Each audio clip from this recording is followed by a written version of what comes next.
It's a Friday edition of Locked On Grizzlies. And, Damichael, guess what came out on Thursday? The NBA schedule. And, everybody's so mad at Ja Morant. Damichael, we're going to talk about this. Guess what game is the first game on TNT for the Memphis Grizzlies in the upcoming season? Just guess. I'm going to give you three. You only need one. Just kidding. We're going to talk about it next here on Locked On Grizzlies. Listener, viewer, you don't even need you're going to get it immediately. Guess what game's the first one? Let's lock it.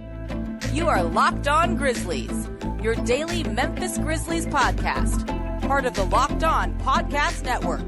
Your team every day.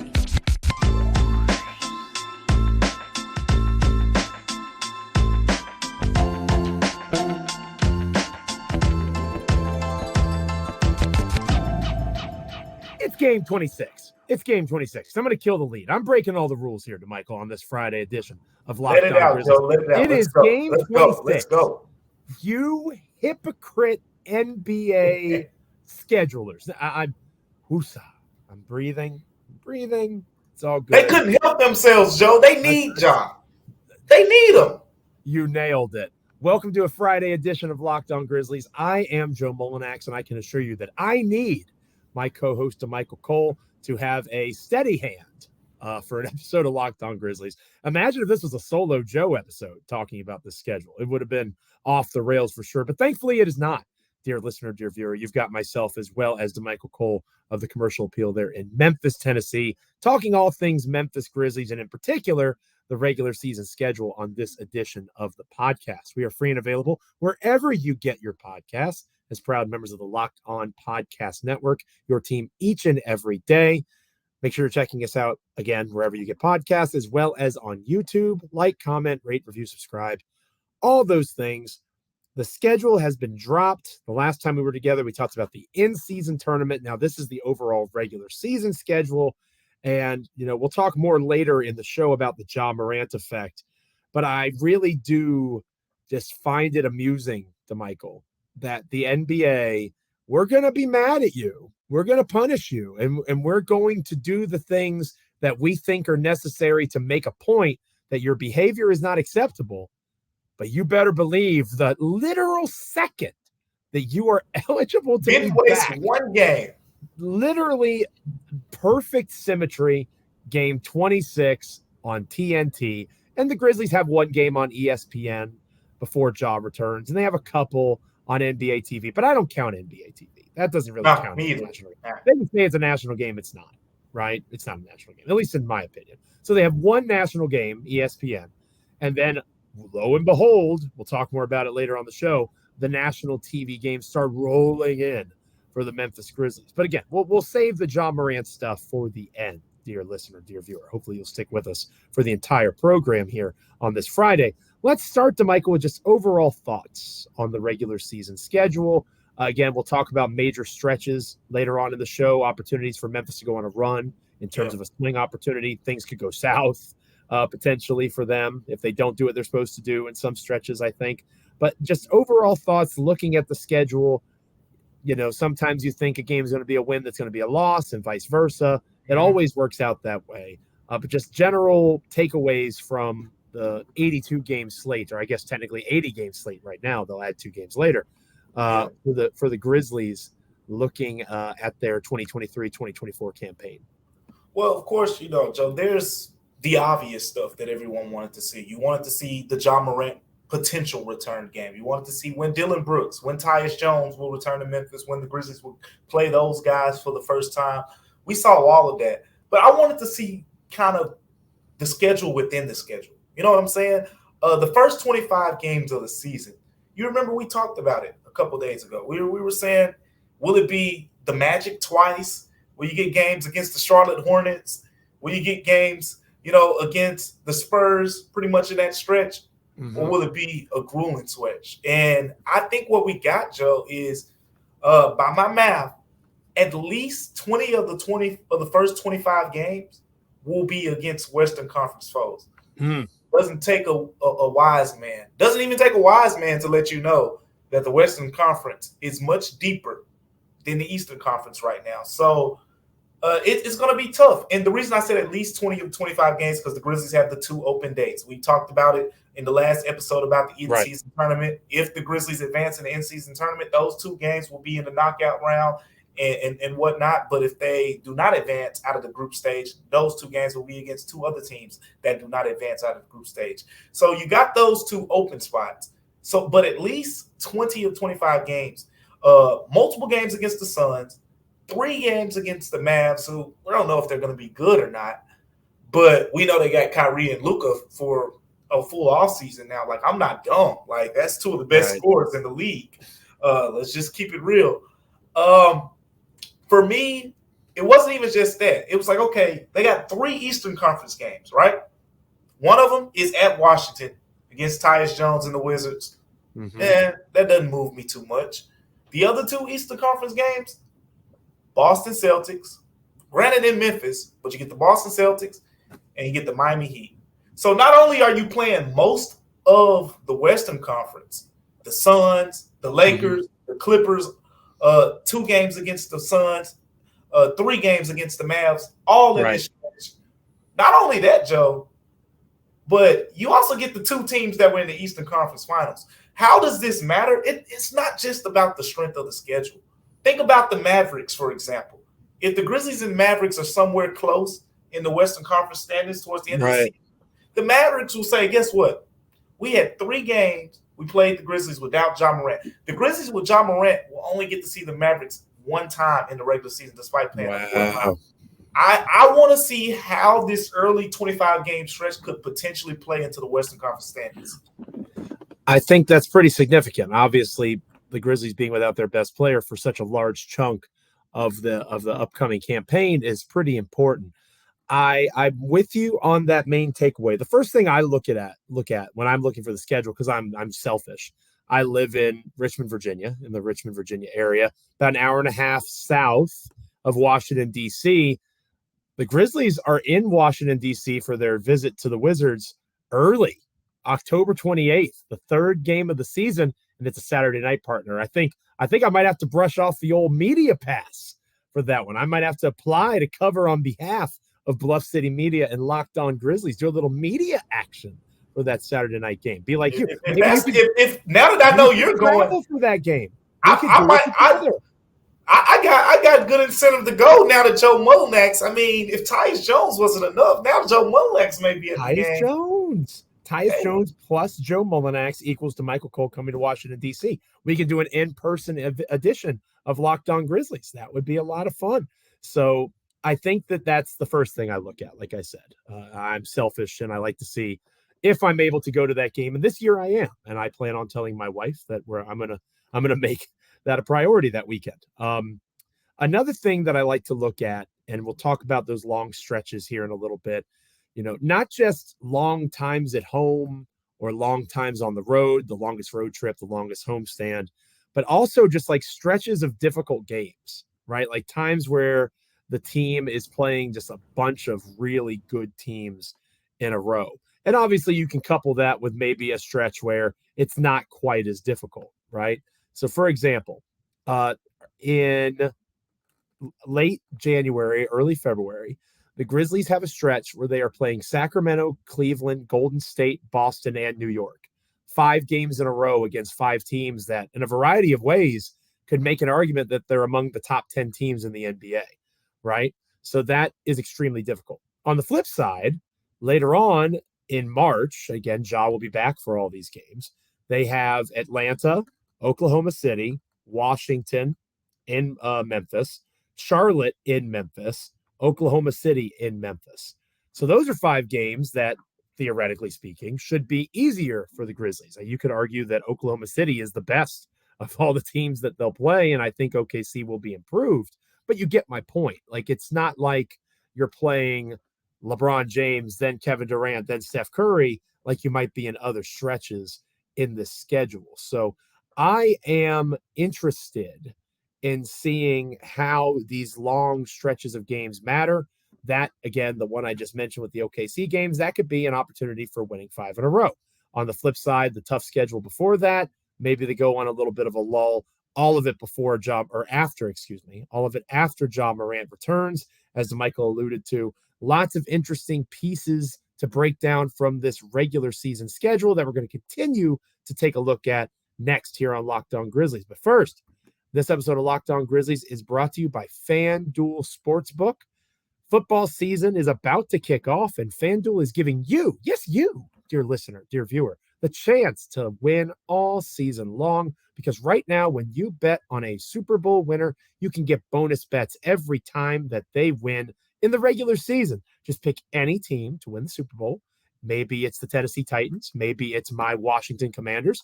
Probably not. I don't know that I would make that pick, even though I'm a Washington Commanders guy. But regardless of who you select, you're going to get bonus bets for every single victory. And you can use those bonus bets on spreads, player props, over-unders, and so much more.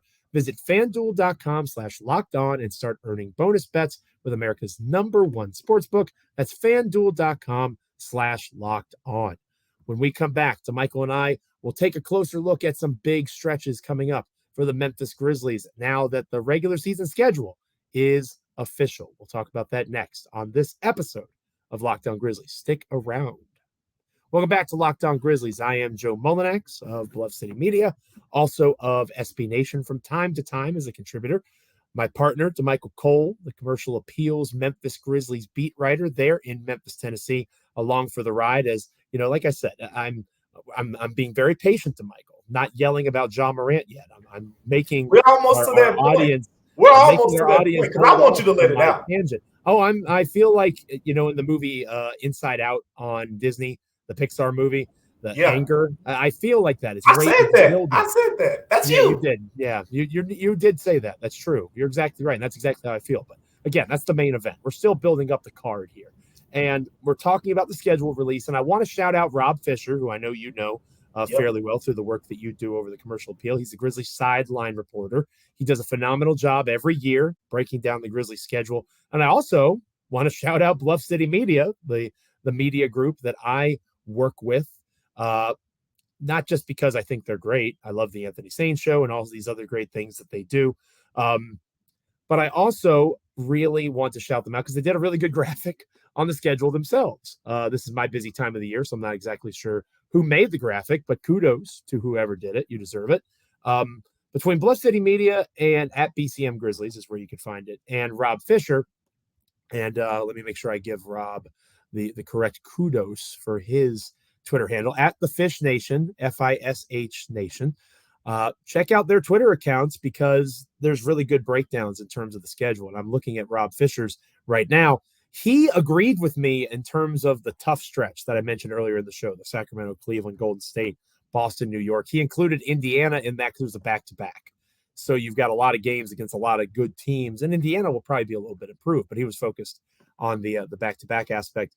I'm curious, Damichael, when you look at the schedule, what stands out at you? Is it difficulty of opponent, like I was referencing a little bit a while ago? Yeah. Is it stretches of time where they're at home? Because there's one that I'm definitely going to talk about if you don't. Is it long road trips? Maybe they have a random, 4-game road trip. They're home for literally one game, and then they're on another road trip, which is technically just a really extended road trip because Memphis is one of the cities that it's almost like they're in and out, even though they are stationed in Memphis, of course. What do you look at in terms of possible swings in the schedule, key stretches? What really kind of pops out at you looking at this schedule from Memphis could go on a heater here, or Memphis could really struggle here? Yeah, a couple things stand out, but if we're talking about stretches here, there's one stretch in March that is going to be a big one. I always outline March every year on the schedule because the Western Conference is just it's no mercy. Like Joe, we could literally argue right now. We could make an argument for probably 10 teams to finish top 6 in the Western Conference. Absolutely. Maybe 11, maybe even 12. Like it's that many teams out of the 15 teams in the Western Conference that have real shots. So that all leads me to believe that when we get to March, each one of those games, that's going to matter. That's going to be the difference between the Grizzlies jumping from 7 to 5 probably, or 5 to 3, or 3 to 1 in those standings, because you got games against the Sacramento Kings, Mm-hmm. on the road, playoff team last season, on the road against Golden State. Then you go to San Antonio, which is sandwiched in between there. Then you go to Denver, the reigning NBA champions, and you go home, and you just get the Lakers for your one game at home. And then you go to the on the road in the Eastern Conference. So things get a little bit easier, right? You get Orlando, you get Detroit, but then you end it with Milwaukee. Right. That stretch of games is one that stands out to me.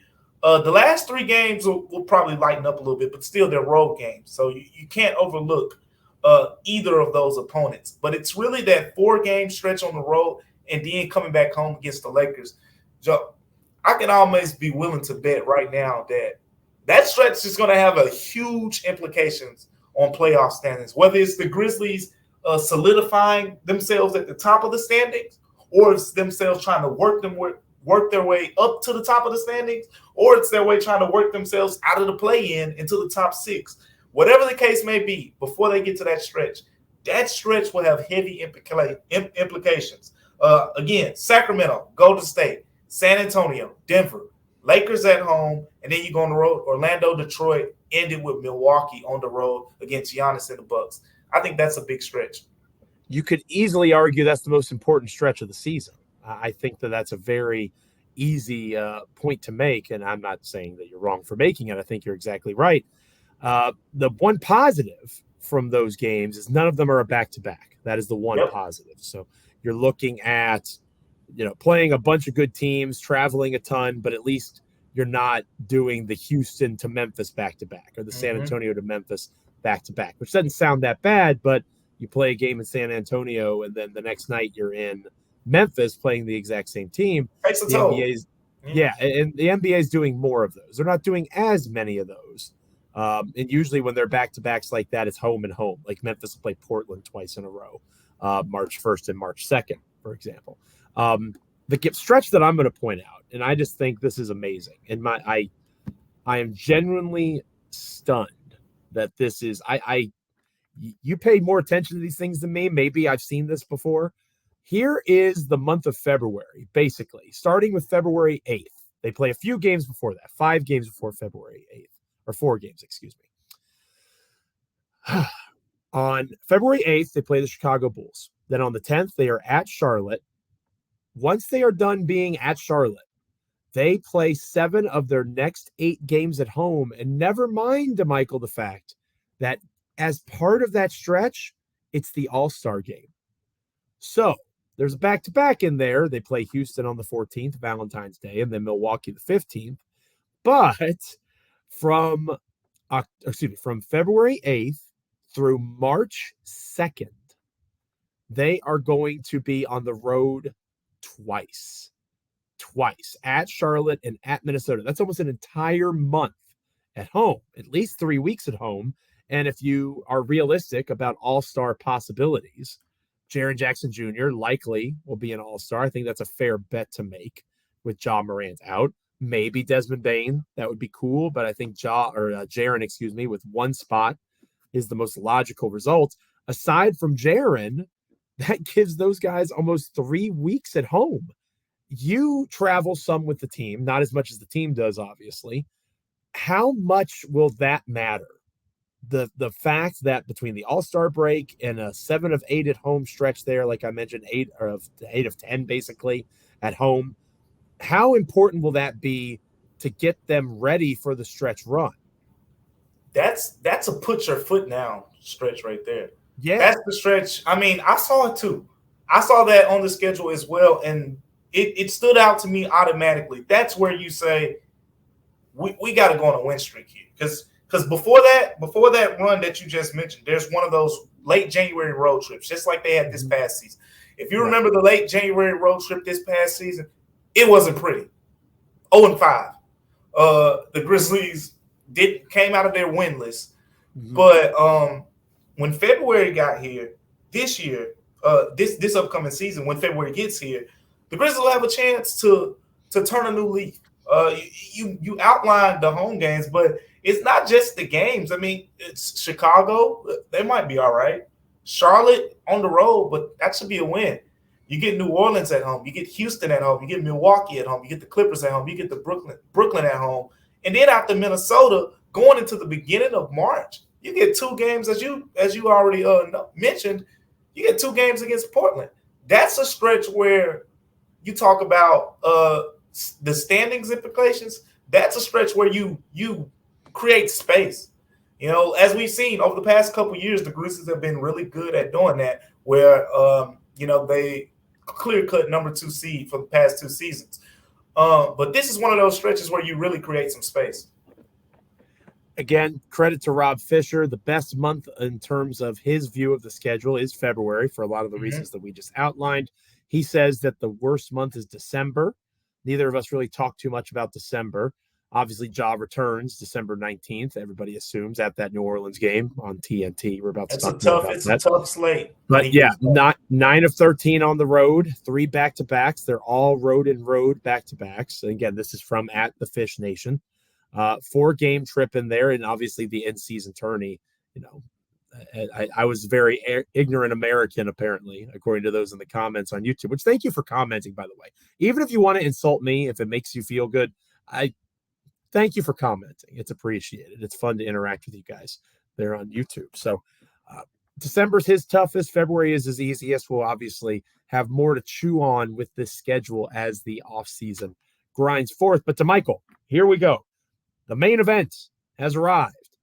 Ja Morant's return is the second national game for the Memphis Grizzlies. And after that, like a rocket to the moon, the national attention on the Memphis Grizzlies will increase. I am going to talk about the hypocrisy of the National Basketball Association next here on Locked On Grizzlies. Don't go anywhere.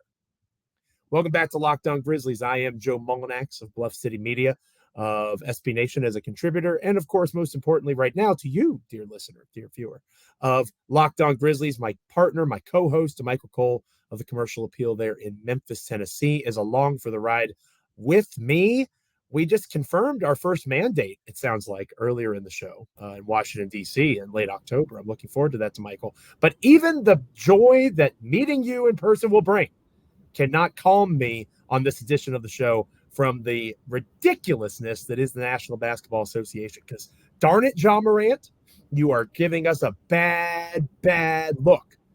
We are going to suspend you for 25 games. Bad, Ja Morant, bad. You should feel bad. You need to complete all these things. You're suspended. The literal second that you are allowed back on not just in a game, on an NBA floor. Now, maybe you can correct me on that, Damichael, if I'm wrong. Maybe once he gets through game 25, he's allowed in the practice facility the next day. But if you look at the schedule, like we've been talking about, if Ja's return is the 19th, oh, look, I just answered my own question. The 18th, the day before, is game 25. So that will literally be the first day that Morant is allowed back in the facility. Now, is he actually going to play in that game? Who the heck knows? I would be willing to bet he does not play in that game. I think based on past history, and I wrote a little bit about this, but I didn't touch on it too much. But I'll say it like this. I've talked to some people around the league, and I've been led to believe that Ja Morant will be allowed to come back around the Grizzlies before the suspension is over. Well, that's significant. That is not the current state of play. Exactly. Right now, it's still unclear as to when that would be, but I've been pointed to examples like DeAndre Ayton. Remember when he had the 25-game suspension, I believe it was, for performance enhancers or whatever the case may be. Right, he was allowed to return to practice before the full extent of that suspension and other long suspensions over the course during the season. I've been led to believe that people around the league value the health standpoint in terms of they're going to let Ja be around the team. It won't be he'll be around the team before that day. So I think that could be when he debuts. Okay. So and I would say, you know what, Damichael? That just adds to my fury because that's exactly what they're going to do because he's on TNT and Shaq's will be on hey, it's the big Shaq Diesel. I can't wait to see Ja come out there and play the basketball as best he can. That's exactly what's going to happen. and the redemption arc. Hopefully there's no one wearing hoodies on the side that says redemption or anything like that.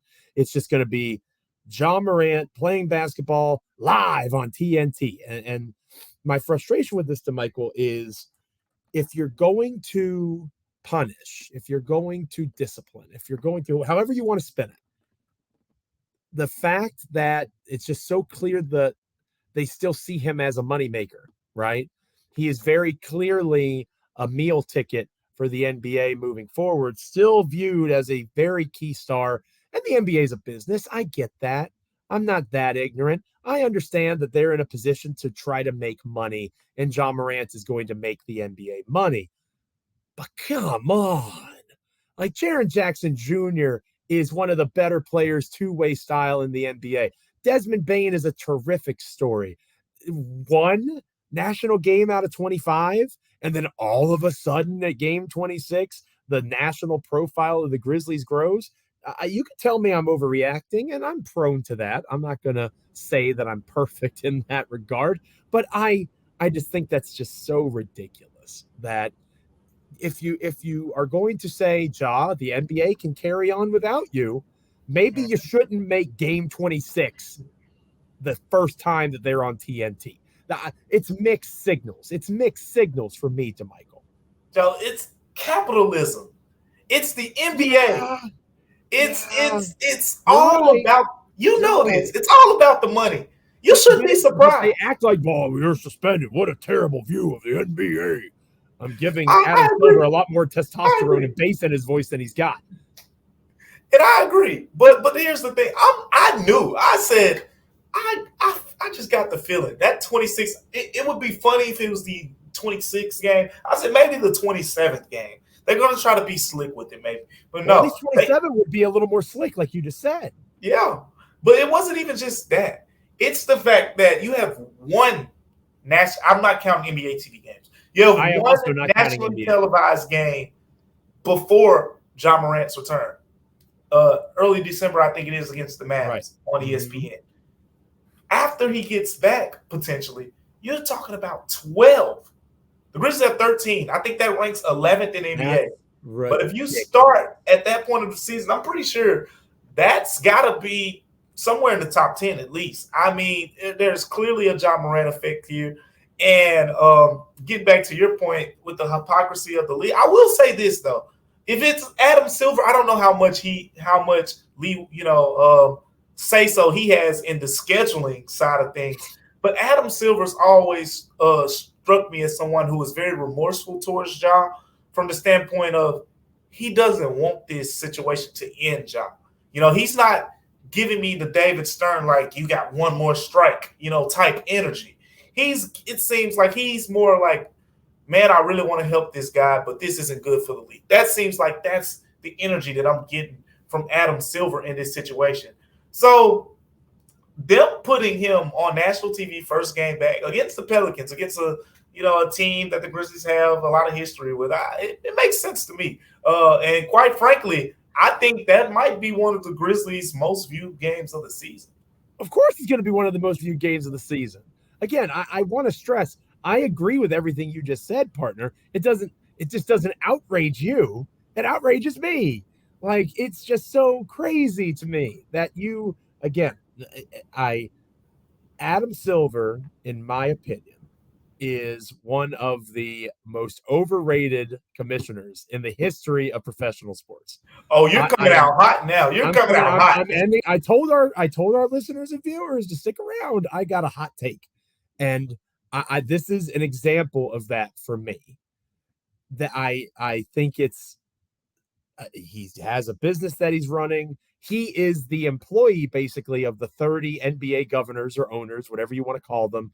So he has a duty and a responsibility. And obviously, you're right. It's not like Adam Silver sat there and mapped out every schedule. Somebody else did that. A computer did it somewhere. You're correct. But he's responsible for it, right? It's like a head coach of any organization, sport, whatever. Something happens on your watch, you're responsible for it. You don't get to have all the media appearances and the big contracts and all those things. And then when criticism comes, sure, there's somebody in his department are in that department that is specifically responsible for that. But if Adam Silver went to the scheduling department and said, you know what, I really want to make a point. I want to show the NBA can move along without Ja Morant. We're not putting them on national TV until 2024. Boom. Now you're sending a message. Now, okay, fine. No TNT, no ESPN. The league can move on without you, Ja. We're not covering your return in the least bit. That's not what's happened. They are very clearly going to try to profit off of the return. Money makes the world go round to an extent. Money makes the world go round. I get it. You got to put those emotions to the side. When we're talking money, I don't care how much you dislike Ja Morant. Everyone with a brain understands when Ja Morant's first game back on the floor, there are going to be eyeballs everywhere. After a 25, it's going to probably be the first time he speaks publicly, to the media. Sure. I would almost guarantee it's going to be that. Yeah, it's going to be eyeballs everywhere on that. I mean, it's brilliant from the marketing perspective of the NBA. Joe, if it was your money that you could make in that situation, you'd probably make the same decision. You're talking to the wrong person. I chose to be a teacher for a living and a high school football coach. So you're talking to the wrong guy when it comes to money. But I want to stress to our listeners and viewers who will mock me in the comments for being ignorant. I understand everything that Damichael just said, and I agree that he is most likely right. I am approaching this from the idealistic. If you really wanted to discipline Ja Morant, you probably wouldn't bring so much attention to his 20. And again, 25 games, massive suspension. This is probably an additional episode of Locked On Grizzlies to Michael. I feel like there's waves to this. Maybe even on Monday, perhaps we can keep talking about Ja Morant and, the fact that the Grizzlies, I would say they're probably top 7 or 8 in the NBA in terms of national games upon his return. Is that right? Is that wrong? That feels like a good point of conversation for our next episode on Monday, perhaps. Yeah, I agree. There's so much more we have to unpack. Yeah. We haven't really, and we got to talk about the Dillon Brooks return too. Yeah. Remember, I told you I was out there in Vegas. I was standing right in front of Desmond Bane and Dillon Brooks when they traded words and DB basically said he's going to lock Bane up and Bane talked his little trash. Like, it got me pumped. So don't sleep on those Houston Grizzlies games. With Fred VanVleet, Jalen Green, and all those guys, those are going to be some fun games to watch. So it seems like we have some more to discuss about the regular season schedule, including continuing our conversation about Ja Morant and the national TV stuff. That'll be our Monday edition of Locked On Grizzlies. But for now, thank you all so much for making Damichael and I and Locked On Grizzlies part of your NBA and Memphis Grizzlies content consumption. It is much appreciated. Like, comment, rate, review, subscribe wherever you get your podcasts, as well as over on YouTube. Again, we'll catch up with you guys on Monday. But for Damichael, I'm Joe. Be safe. Have a wonderful weekend. Stay locked in. We'll catch you next time on Locked On Grizzlies.